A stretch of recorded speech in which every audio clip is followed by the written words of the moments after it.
When we first started playing, when we first broke, we'd already been around for about 10 years. And so when we first started playing and we had some acceptance and people were actually coming to our shows and yelling out songs and lighting their lighters and things like that, I thought they were making fun of us at first, you know. Like, oh, yeah, yeah. Are you making fun of us?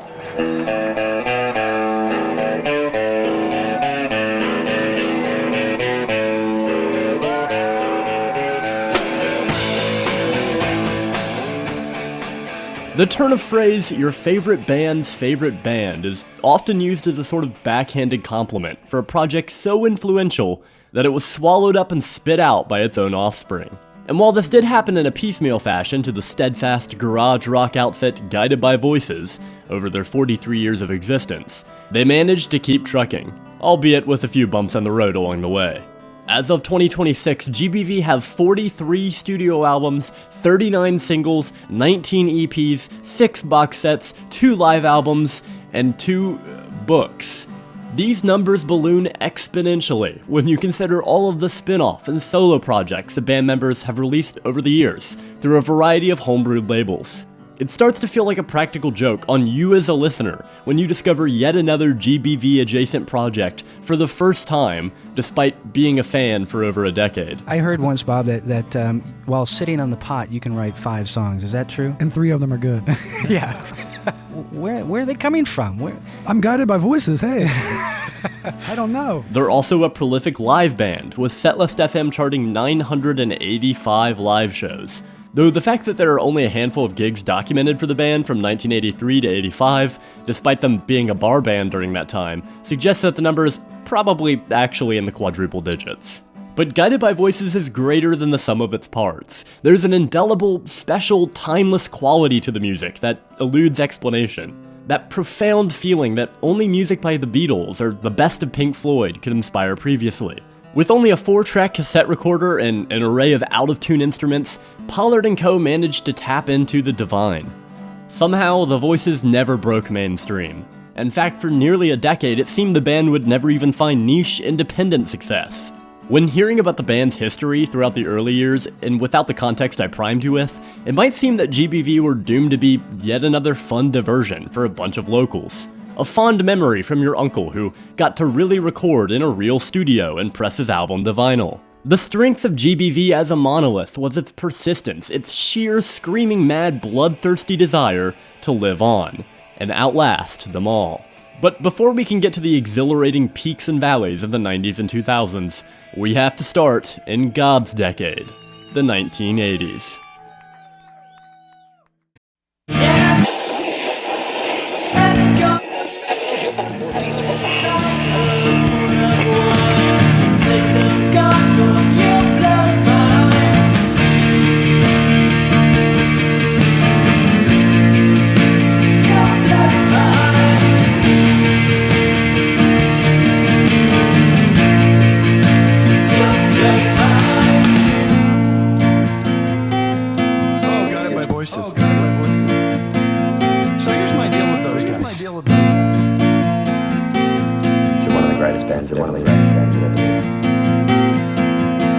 Have you heard Guided by Voices? They're a band. No. 1, 2, 3, 4.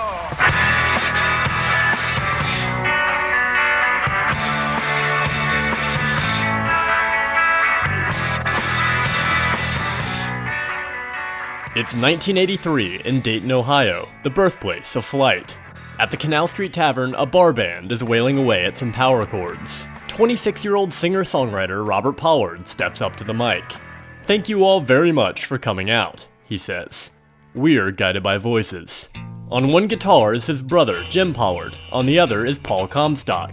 Holding down the bass is Mitch Mitchell. Bruce Smith is behind the kit. Before I get started, I first want to say that a huge debt of gratitude for this video and series at large is owed to author James Greer for Guided by Voices, A Brief History, 21 Years of Hunting Accidents in the Forests of Rock and Roll. Growing up, Robert Pollard was a baseball prodigy, a pitcher with a golden arm. Though according to him, that was only because baseball was easy. Okay, well, tell that to my Reds.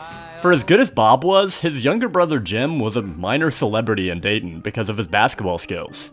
Sadly, Jimmy blew out his knee playing his freshman year for Arizona State, and Bob wore out his arm. And so it came to be that the brothers Pollard were star athletes no more. Before Guided by Voices was even a thought, Mitch Mitchell and Kevin Fennell were in a band, one Bob desperately wanted to join. But Bob was cripplingly self-conscious about his songwriting abilities. After finally putting himself out there, the newly formed band played as The Geese, then The Crowd, then Coyote Call, then The Instant Lovelies, before finally, Guided by Voices. Why that name? I don't know. I learned not to question Bob Pollard years ago. In the early 80s, Bob became a school teacher, a job he kept up until the mid-90s, meaning the band could only play gigs on weekends during the school year. Did 14 years. At one point, I taught junior high physical science, and I didn't like that, so I went into the last 9 years, I taught 4th grade, and I taught social studies, science, health, and math. You taught health? Taught health. What did you learn from teaching health? What did I learn? Yeah, Don't be like me. Don't be like Do as I say, not as I do. Being a teacher had a profound impact on the writing style of Pollard, who'd originally set out to be a journalist, only deterred by the fact that there had been no journalism degree at Wright State University. After years of reading to kids, his lyrics began to take on the abstract theatrical prose of children's books as the band matured. Oh yeah, if I spent 14 years with 4th graders, that definitely rubbed off. I used to read them Grimm's fairy tales and stuff, and I got a lot of ideas in that. There's some really crazy stuff in that. Kind of dark stuff, Like there was story titles like The Lettuce Donkey and The Singing Bone and shit like that, In the early gigging years, members came and went. Thus began a long-running convention. GBV as a revolving door of musicians, with Pollard as the world-weary figurehead, which is something we'll come to see played out again and again. After honing their sound live for 3 years, the band finally released a vinyl EP through Dayton indie label I Wanna on July 1st, 1986. Forever Since Breakfast. The title of the EP is a reference to a 1981 interview of Charles Manson on The Tomorrow Show. I'm still 10 years old in your world. Your world, I'm still a kid. I'm not going to grow up. I'm not going to go to college. How old are you in your world? Forever, since breakfast. Why? I don't know. I learned not to question Bob Pollard years ago. Sonically, the EP presents GBV's live sound at the time, basically REM-flavored jangle pop. I wouldn't describe the production as hi-fi, but it was competently recorded at Group Effort Studios in Kentucky, and isn't intentionally oppressive. Mitch holds it down on bass, as does Paul Comstock on guitar, and the percussion, which is attributed to Peyton Eric, is full of life. Pollard's voice has yet to take on that 60s British invasion quality, and instead sounds like, well, Michael Stipe, to be honest. Still, the songwriting is strong on tracks like Fountain of Youth and The Other Place, where the guys transition through multiple sections in an almost progressive fashion. Fountain of Youth, in particular, is a standout due to the really dark Aeolian solo sections, which sound like they could have been played by Alex Lifeson from Rush. The closest we get to what you'd come to expect of Guided by Voices is the third track, Like I Do, which is a sparse, distant acoustic demo with radio chatter overlaid in the mix.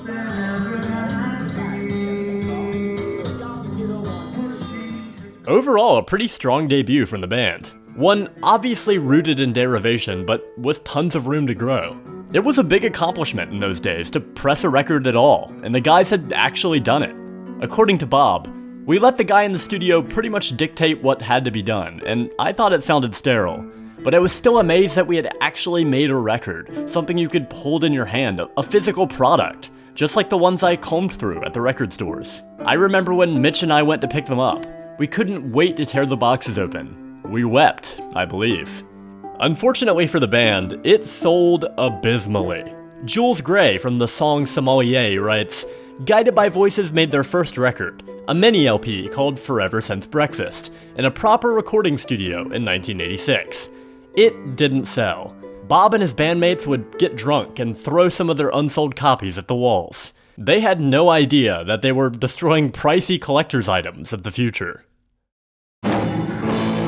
And a couple of acts this week. Wednesday night at Bogart's in Cincinnati is Dayton night, if you can figure that out, with Guided by Voices and the Visionaries. To add insult to injury, the Voices stopped performing live after their last show on December 13th, 1986, due to consistent heckling and disappointing turnouts over the years, and they wouldn't return to the stage until July of 1993.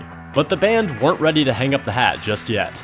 Like the Beatles before them, for the time being, GBV transitioned into a studio-only band. And just 6 months later, on February 15th, 1987, they dropped their first full-length LP, Devil Between My Toes, with distribution handled by another Dayton indie label, Records.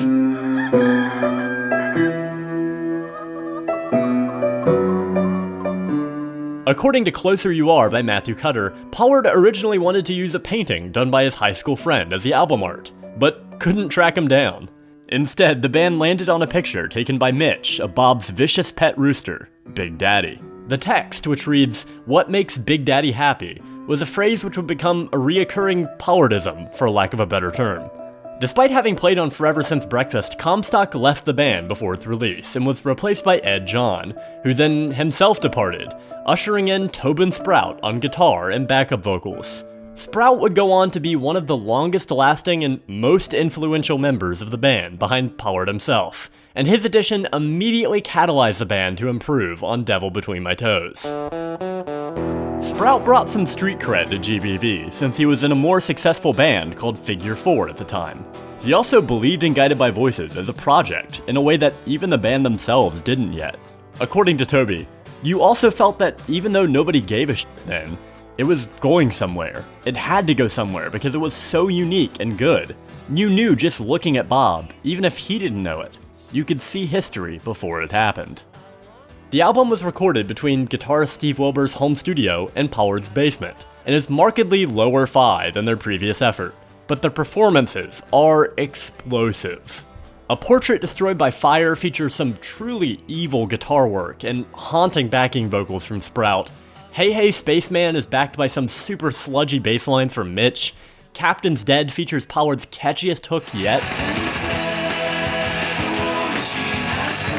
And overall, we just see the band experimenting, delving into more kaleidoscopic sounds. If I had been alive in 1987 and been handed a copy of Between My Toes, I like to think I would have recognized GBV as the geniuses they were. But I'm afraid I also wouldn't have got it, like the rest of the Dayton scene at the time.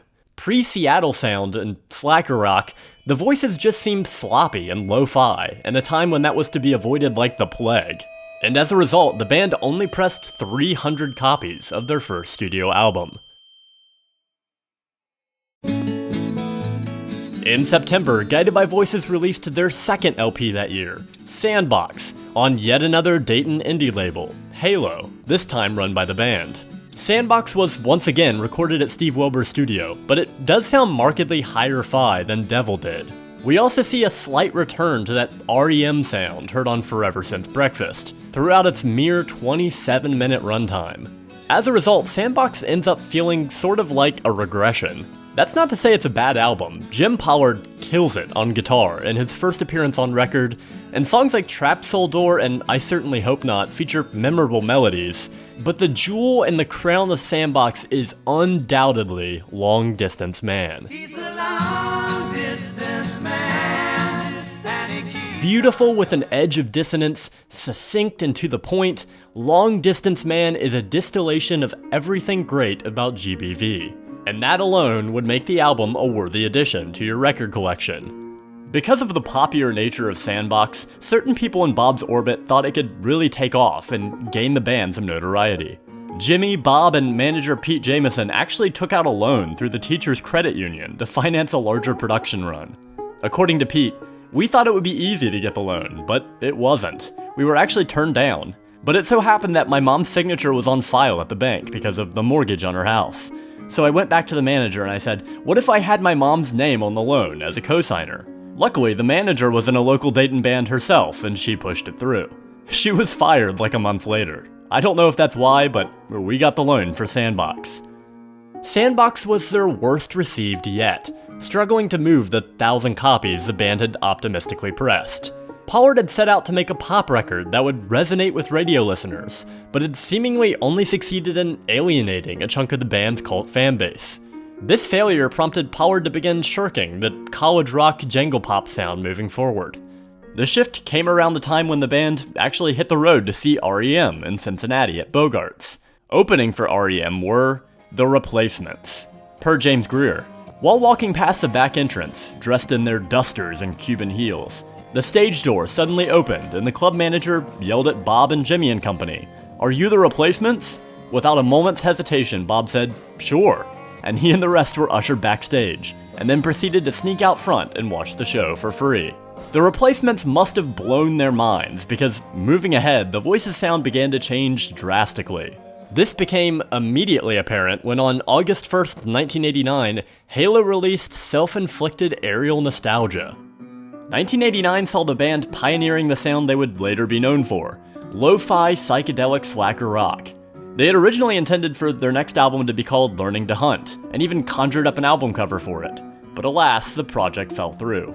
And while there are still hints of that Michael Stipe voice on tracks like Short on Posters, we can finally hear the fully matured Guided by Voices sound on The Future Is in Eggs, which was the original title for Devil Between My Toes, by the way, An Earful of Wax, Trampoline, and Chief Barrel Belly.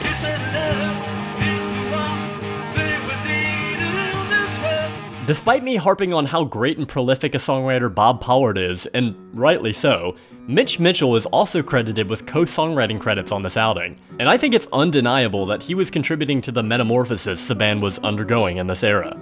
Aerial Nostalgia was their longest record to date, and probably their most fully realized.